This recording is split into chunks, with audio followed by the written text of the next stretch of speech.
Cash is the position nobody wants to hear about. It looks like hesitation. It looks like doing nothing. 40% of the time, one of my 2 slots is sitting in it. So I did the obvious test. I forced the system to buy anyway, every month, no exceptions.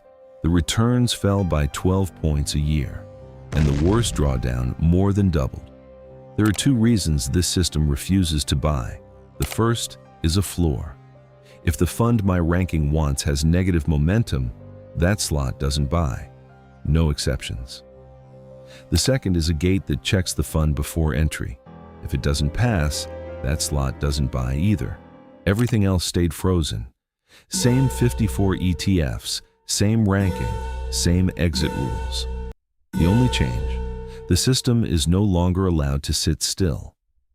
Start with the common one, the gate. It's the reason for almost all of my cash months.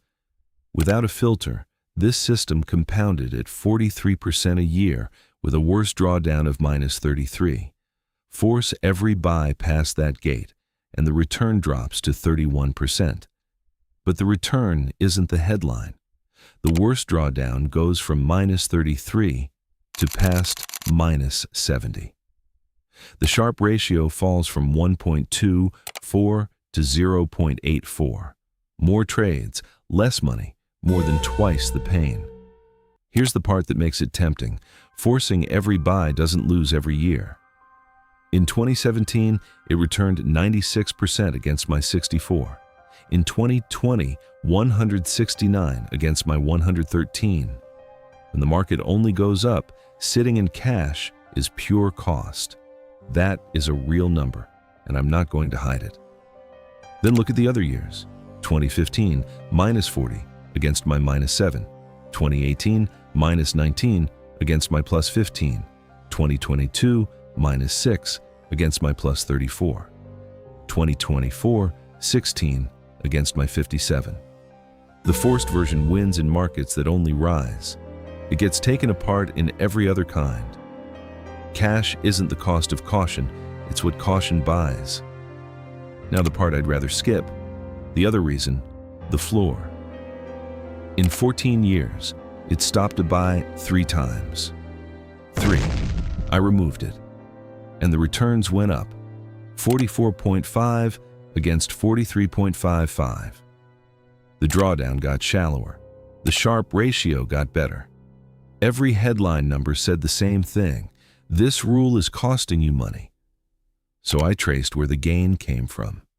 February 2016. The market had just fallen hard enough that even the number 2 fund in my ranking had negative momentum. It was leveraged gold. The floor blocked it. Gold then ripped. That one blocked trade is almost the entire improvement. 14 years, and it comes down to a single month. So I ran it against the same bar every rule on this channel faces. 10 overlapping 5-year windows. Win at least 8. It won 7. 7 is not 8, so it doesn't ship, even though it would have made me money. That's what the bar is for. It doesn't care what I want. 25% of all months, this system bought nothing at all. Not because I was scared, not because I had a view. The rules just didn't clear. Cash isn't a pause between decisions. It is one of them. Why I never try to predict which kind of market is coming next. That's its own video. Until then, one decision once a month. Some months, the decision is no.